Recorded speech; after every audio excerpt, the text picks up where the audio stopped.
Well, hello, everyone, and welcome back to another episode of the Ricecast. My name is Anthony Russo. I'm sitting here with Dr. Pastor Willie Rice. Pastor Willie, how are you today? Doing great. Good to be with you again.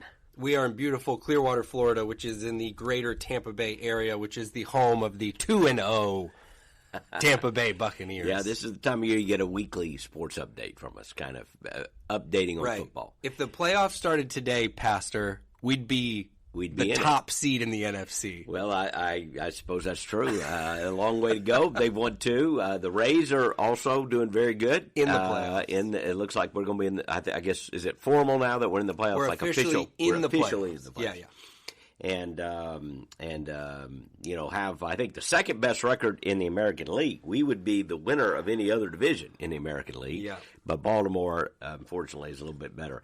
But the Rays have done really well. And my Florida Gators won a big one over the weekend, so I'm feeling really good. Come on! Oh yeah, big win. So feeling good there. So a lot of, in fact, all the schools in Florida, we're rivals, but Florida State's doing very well. Yeah. Miami's doing very well. So people are talking about the big 3 again. So maybe premature, but we'll see. Yeah, I don't want to go too deep into the sports update, but the Rays Stadium. I don't know if you saw this news. I did They're see sticking that. Around.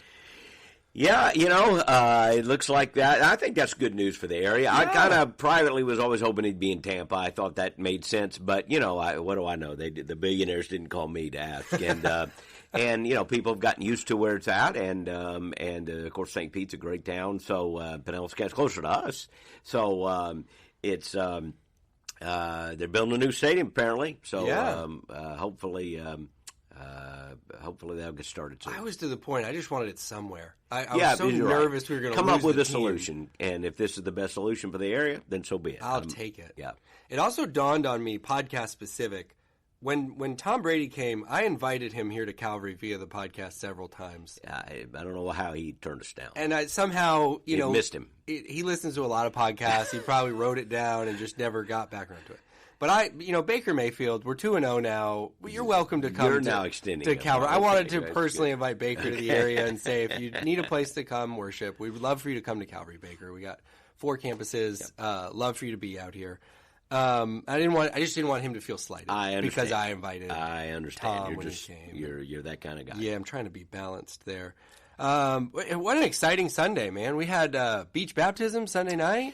Right, it was a great weekend, Calvary again. We should never take these kind of days for granted, but it's one of those, we call them a baptism celebration, and the beach baptism, but a ton of work goes into that. I just, want to shout out Pastor Mike Heshe, his office, and Gay works in there, his wife, with him, and they just did so much work to get ready, but just so many of our staff and volunteers were a part of that event.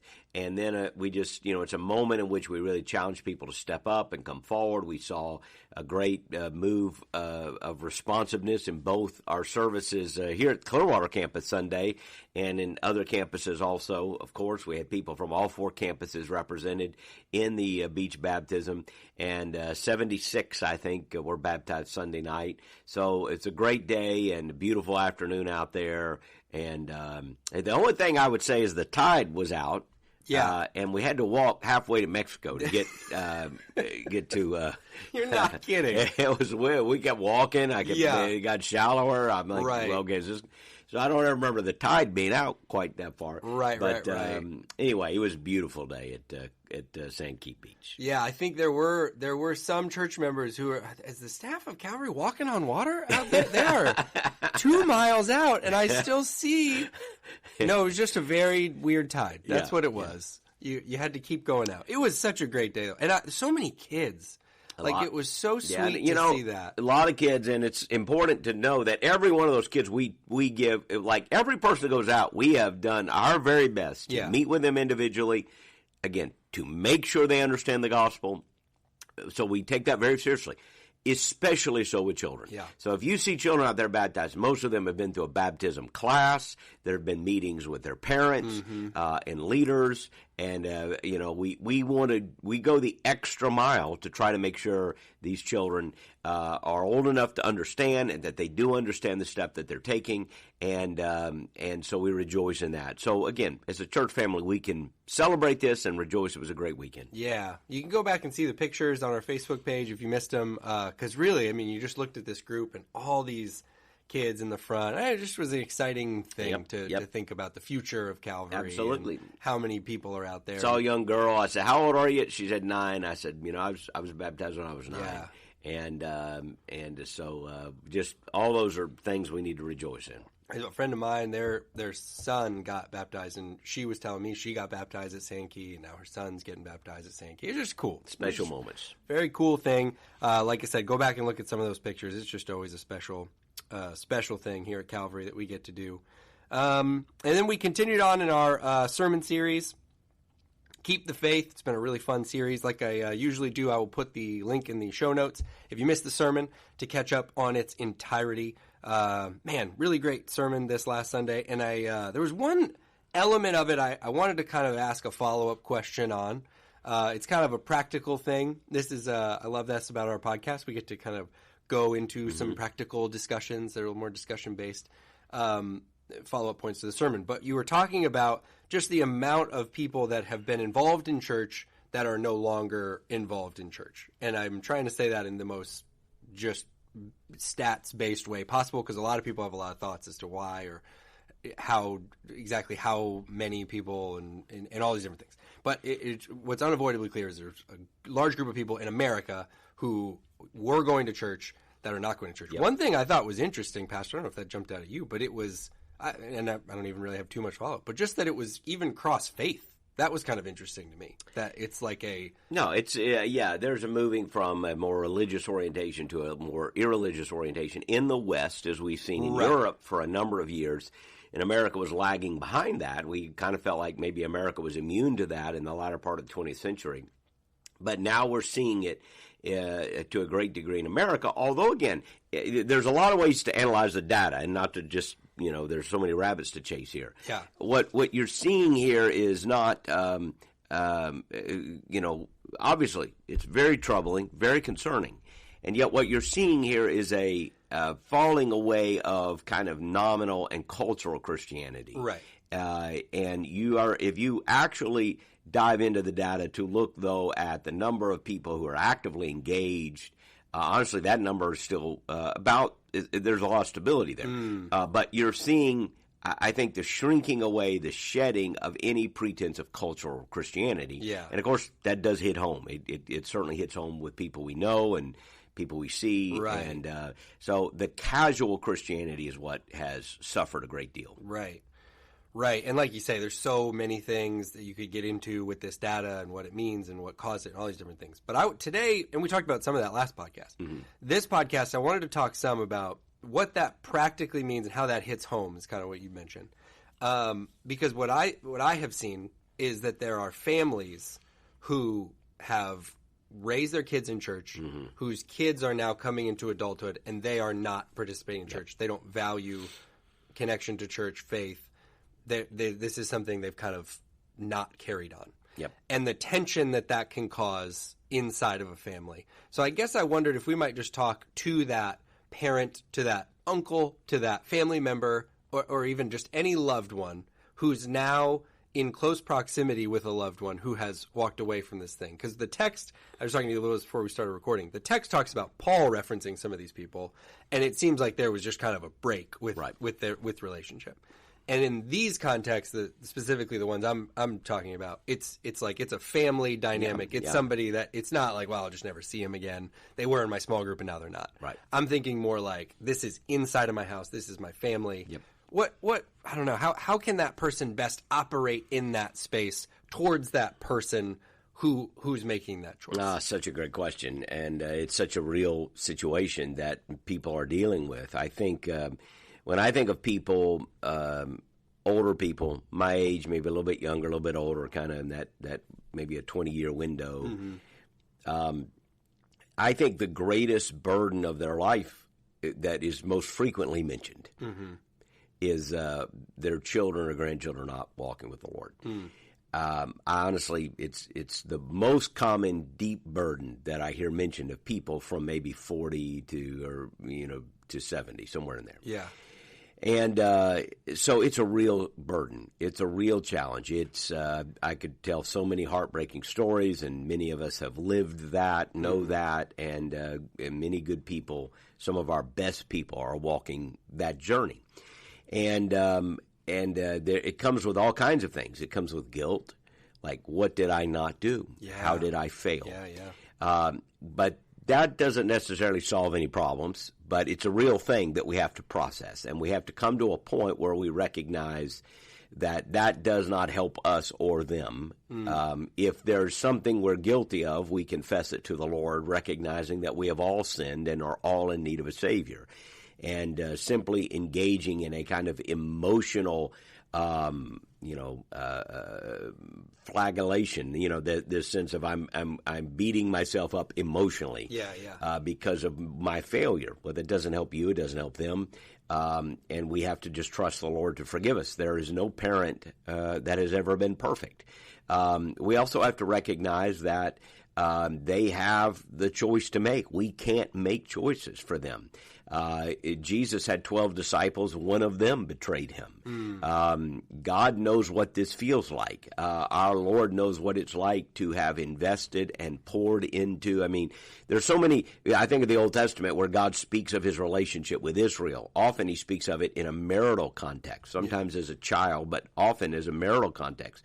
And I have loved you, I've cared for you, and yet he felt betrayed. Yeah. So God knows how we feel, and there are times when beating yourself up. It makes no sense at all because there's nothing you can point to. You tried to do everything you knew to do. Now, to young parents, this is a warning, which is do everything you can do. This is no time for casual, wonder if we're going to go to church this Sunday Christianity. And you check your child out for travel ball or for other events for extended periods of time, with all due respect, at great peril, at great risk, because you are saying to them every week, this is not that big a deal. So this kind of I'm going to drop them off at church once in a while, let them go to youth camp, and this is going to stick, and they're going to carry this. That's not going to happen anymore. Right. That there may have been a day when you thought that was enough because you had so many other cultural influences helping you. That's not going to be enough. Indeed, every Sunday isn't going to be enough. They need to see it real in your life. They need to see you doing things that they can look at and say, their faith is real, beyond just even church attendance. A book I read a number of years ago was about involving them like in mission trips and in ministry opportunities, something out of the ordinary. But that's kind of another conversation, isn't it? We're talking about how to prevent a child from being a nun. What you're asking about is very specific and very important. What happens when they are, and how do I handle it? So a couple of things I've just been thinking about here. The first thing I would say, and we can kind of walk through 3 or 4 things. Here's what I would say you can't do, is push. In fact, I'm going to give you some P's here, some alliteration, all right? You can't push. Yeah. And that's what we want to do, or control. When you're a parent and your child is at home, there's a certain amount of authority that comes because you're the parent and you're at home. You're bigger and stronger. You pay the bills. You can control certain behaviors, and should, by the way, even as that changes from childhood into adolescence, and there is a shifting of how much you control and dictate.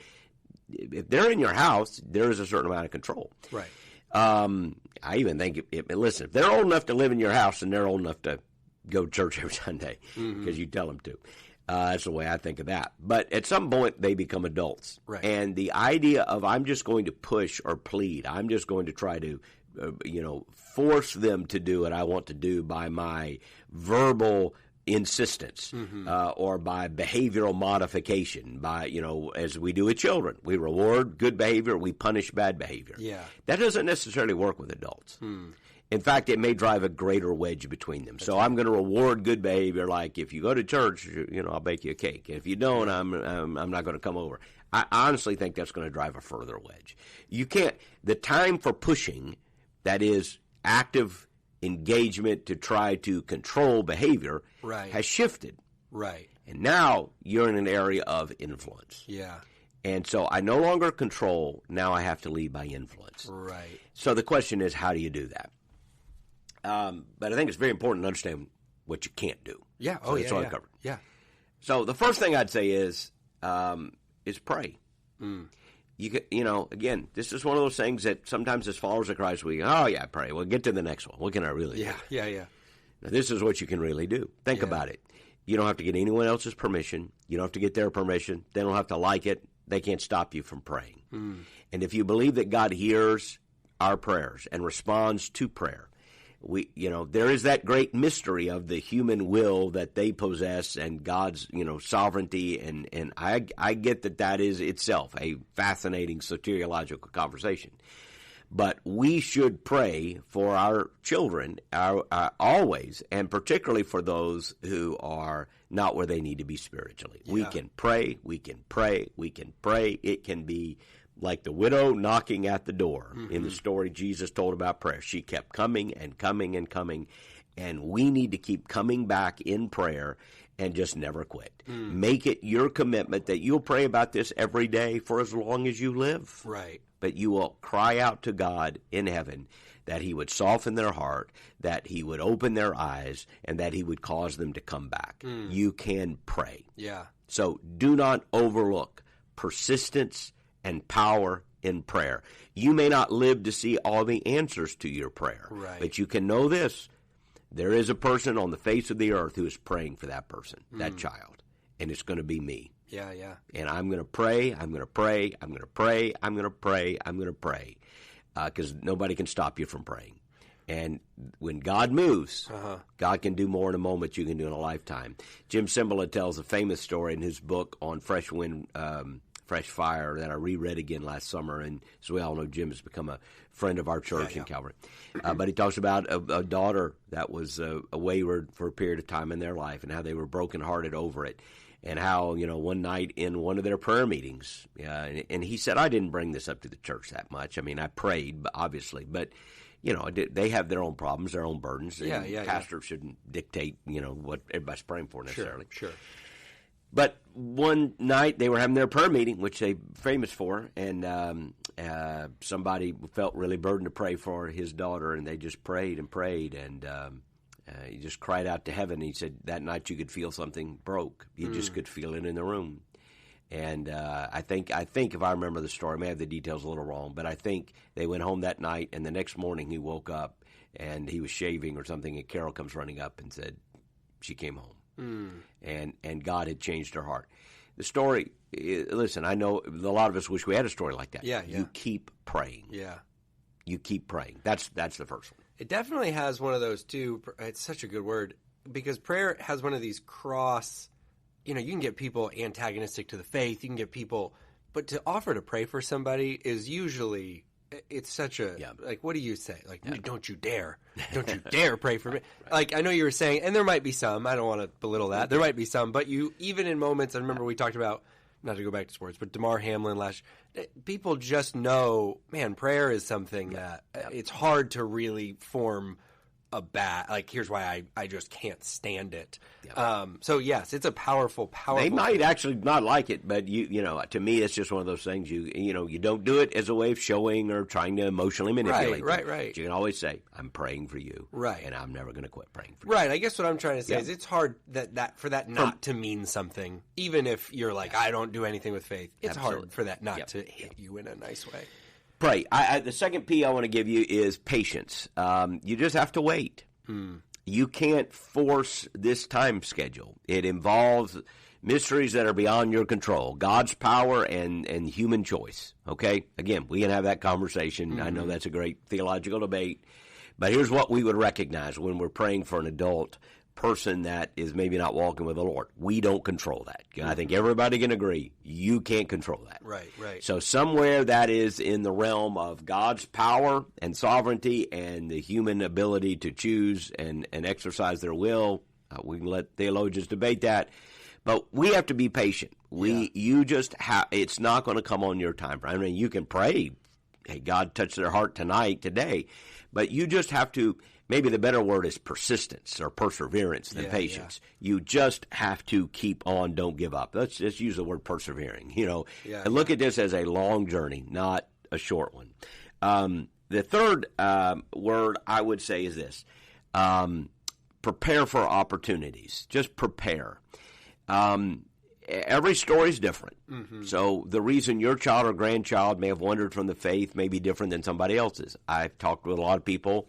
Some of it is because of the sexual revolution. They have embraced sexual values that are contrary to the Bible and the teachings of Christ, and that's caused a breach. Mm-hmm. For other people, it's just apathy. For other people, it's materialism or whatever the case may be. Prepare.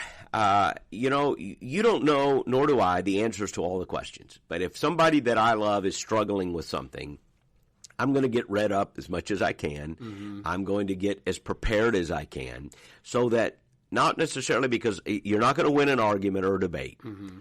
but when something is raised, I want to be able to address it intelligently. Mm. So I want to prepare for the moment when the door opens. Mm. How am I going to handle it when the question gets raised? How am I going to handle it when I hear a line of reasoning? And again, I do not think you're going to argue them to your position. Again, that's the idea of pushing. We've already dealt with that. Right. So to the parents and grandparents who are control freaks and you are upset because you can't now control them, you are not going to argue them into this. Yeah. I don't know that I'm aware of a single story where a parent out-debates the child back into the faith. Right. Why did you come back to the faith? Well, my mom raised her voice and finally had an argument I couldn't respond to. Have you ever met an adult that couldn't respond to an argument their mother or father made? Right. You do whether you have a good one or not. That's right, it. Right. It's goodness. That happens at 15, right? So you're not going to argue them, but you can be prepared. Mm-hmm. You can be strategic. When you can raise questions to see if the door opens. Yeah, you can kind of be engaged in a little bit of subtlety here and subterfuge. Yeah. Hey, you might ask, hey, as you're processing this, how do you see this situation? Yeah. How do you respond to this? And maybe you see an inconsistency in their position. And you can ask an honest question. Right. Like, how do you process this now? Yeah. How do you understand this situation now? I heard of a situation the other day where somebody who is very much pro-abortion in their arguments, they were very much on the left of things politically, but there was a situation where there was an animal, and I won't go into all the details, but there was an animal, and they found out the animal was pregnant, and they had taken it to the vet, and it was kind of an animal that nobody owned, but kind of that neighborhood owned. Okay. Something like that. Gotcha. And so the animal was brought in, and the vet said, well, we could do an abortion on the puppies or the kittens, whatever it was, because it isn't far enough along. I don't know what the ethics are for these things with veterinarians.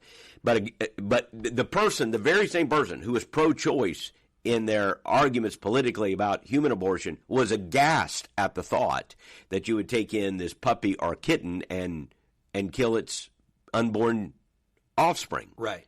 And then it was like this person telling me the story. At the very moment they said it, they realized the inconsistency and thought, I think I'll just leave that alone. Right. When those kind of things are raised, sometimes you can raise, again, we're not talking about winning political arguments, but if there's an inconsistency raised, how do you process that? And be honest. Yeah. Listen. Don't just argue. Listen. So prepare. That would be my third P. And my fourth P would be kind of plant. And maybe this one goes along with what I was just saying. But look for moments where you can plant conversation starters or you can plant the seeds of the gospel. Yeah. Here's what I really want to say to grandparents. Now, I'm a grandparent. I have 6 wonderful grandchildren. They are among, coincidentally, the brightest and most beautiful children on the planet. But I have 6 grandchildren. And you know what? There is a lot of the data is showing that grandparents' influence is actually rising. Yeah. Because people are living a little longer. In previous generations, it was not uncommon for grandparents to die at an early age in a child's life. Right. My children, for instance, are all now, my son will be in his 30s here in a few days. Hard for me to admit that, but my youngest. So I will have 3 children in their 30s. they have all 4 of their grandparents still living. So their grandparents have been a part of their life all growing up, and now all 6 of my grandchildren have their great-grandparents, at least in Cheryl and I's family. And they have some great-grandparents in the other sides as well. So, you're getting influence for a longer period of time. Right.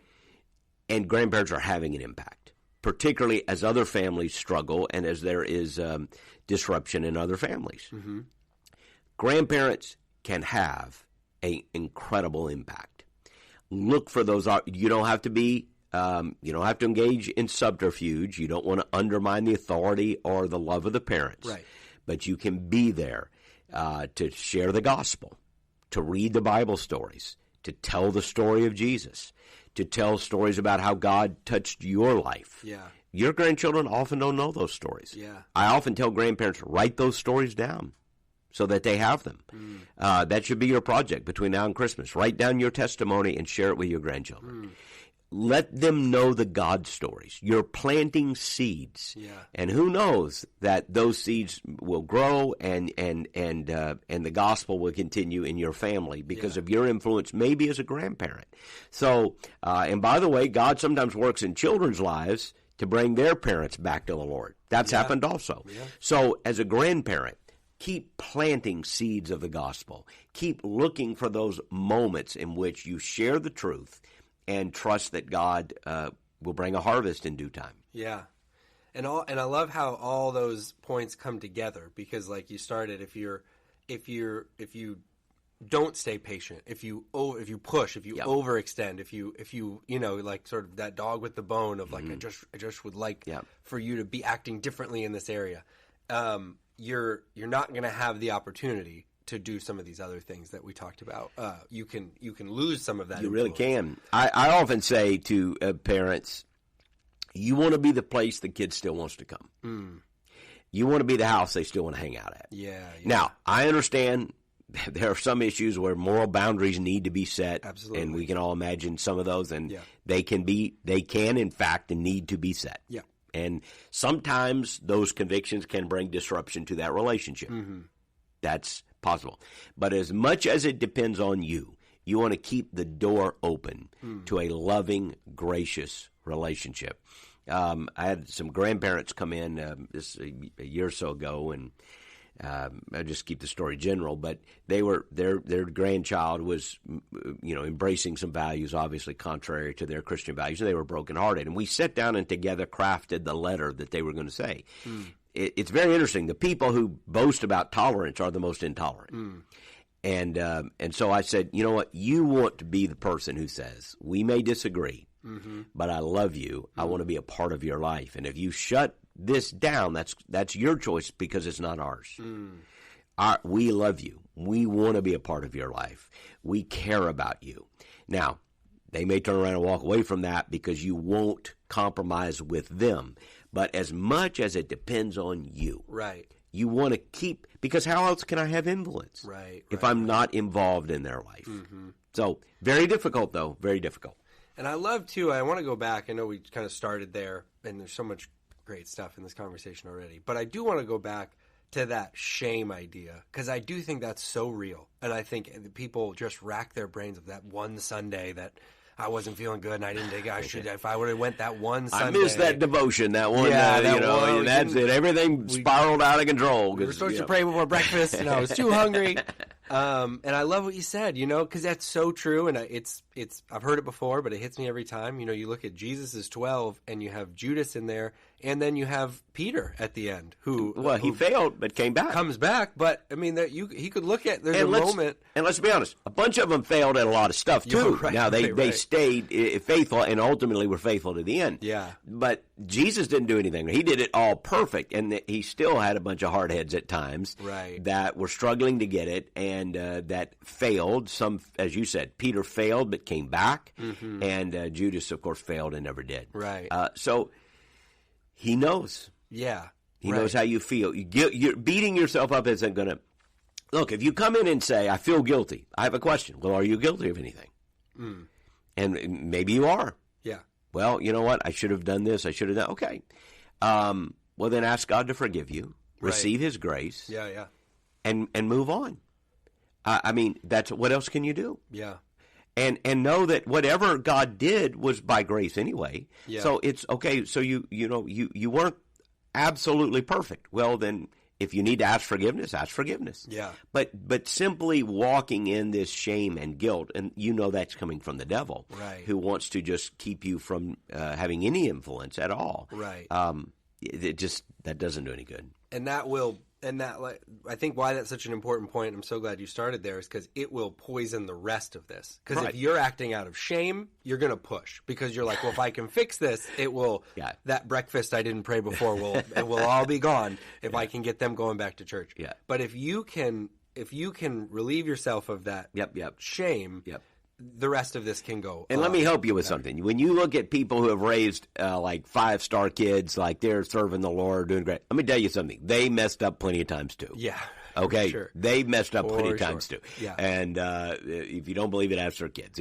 So give yourself a little bit of a break there. And if you need to confess something and accept the responsibility, then do it and then move on. Sure. But you're saying the question now going forward is, how can I have the best possible influence, live for the Lord, and do the things that we've talked about here? Yeah. I'm just kind of reaffirming a lot of what you said, but I love the bit about grandparents too, because that is a real thing. Mm-hmm. We know, demographically that there's people are living longer, and there's multi-generational family dynamics is more of a thing. But it's so true that you have that parent-child relationship that's you're kind of like the friction is what's moving you forward. You're pushing and pulling constantly. Daily battles. Yeah. And the grandparents, you have this place of influence that is like seemingly unendingly positive. It's just yesterday. This is a very true story. This isn't just convenient. My kids' grandparents were supposed to pick them up from school. Mm. Let me tell you the disappointment when I showed up to pick them from school, because I didn't think I was going to get there in time, and was immediately met with, "Where's Mam and Bumba?" That's right. This is not the way this was supposed to go. So I just love that, because it is true, and there's even with teens, like you have lived longer. A teenager might look at their parent and go, "I wouldn't do this, I wouldn't do that."